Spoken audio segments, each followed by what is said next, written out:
हाय. आज ज्या पुस्तकाबद्दल आपण बोलणार आहोत ते फ्रेडरिक बेकमॅन यांचं अ मॅन कॉल्ड ओ या पुस्तकाबद्दल. तर ही गोष्ट आहे ओ नावाच्या एका 59 वर्षाच्या व्यक्तीची, जो चिडखोर आहे, आपल्या नियमांचा पक्का आहे आणि त्याला अजिबात आवडत नाही की नियम कोणी तोडलेले.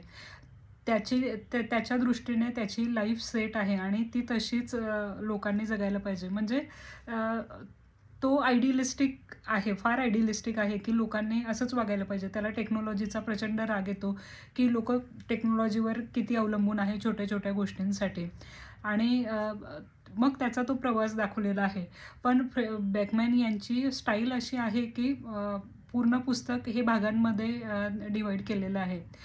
काही प्रेझेंटमध्ये येतो, काही फ्लॅशबॅकमध्ये जातो आणि ते इतक्या सीमलेस पद्धतीने लिहिलेलं आहे. स्पॉइलर मी देत नाही, नाहीतर मग तुमचा वाचायचा मूड जाईल. तर ह्या म्हाताऱ्याचा प्रवास जो अगदीच असा रूढ आहे, मग त्याचा माणूस बनण्याचा प्रवास किंवा तो असा का आहे ते उलगडण्याचा प्रवास म्हणजे हे पुस्तक आहे. म्हणजे पहिल्या पार्टमध्ये जितकं आपल्याला जो विटीनेस आहे किंवा जेवढं आपल्याला हसू येतं, तर शेवटच्या पार्टपर्यंत तुम्ही अक्षरशः वेड्यासारखे रडणार, अशा पद्धतीचं ते रायटिंग आहे. ओच्या आयुष्यात आलेले त्याचे नवीन शेजारी, परवाने, तिचे लहान मुलं, त्यानंतर तिचा नवरा आणि बाकी अजून दुसरे शेजारी, त्याच्या पहिल्यापासून नेबर असलेलं एक जोडपं. सो हे व्यक्ती त्याला त्याच्या भूतकाळामधून किंवा त्याच्या ग्रीफमधून बाहेर कसं काढतात, त्याचा हा सर्व प्रवास आहे. मी रिकमेंड करेल की हे पुस्तक वाचून झाल्यानंतर तुम्ही टॉम हँक्सचा अ मॅन कॉल्ड ओटो हा मूव्ही या नॉव्हेलवर बेस्ड आहे, तो नक्की बघा. मग तुम्हाला त्याच्यातली डेप्थ कळेल आणि टॉम हँक्सने जी ॲक्टिंग केलेली आहे, म्हणजे जसं ह्या पुस्तकाच्या शेवटच्या भागात आपण रडतो, तसंच त्या मूव्हीच्या शेवटच्या पार्टमध्ये रडायला येतं आणि माझी गेलेली सर्दी परत आली एवढा माणूस तो मूव्ही बघून पण रडतो. पूर्ण पुस्तक तर मूव्हीमध्ये त्या पूर्ण पुस्तकाला मूव्ही न्याय देत नाही.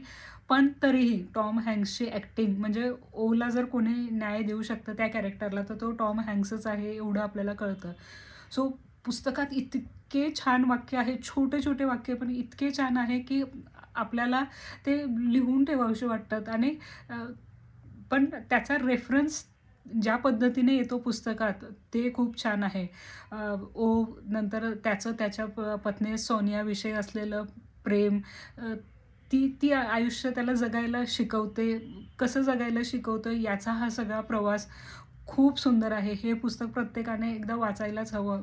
इतकं छान रायटिंग मी आत्तापर्यंत कधी वाचलेलं नव्हतं. मुराकामीचा जसा एक जॉनर आहे, तसाच मला आता हा फ्रेडरिक बॅकमॅनचा सापडला आहे आणि आता माझ्या TBRमध्ये फ्रेडरिक बॅकमॅनची पुस्तकं यानंतर तुम्हाला दिसतील. मला एवढं हे रायटिंग आवडलेलं आहे. नक्की वाचा. Thank you.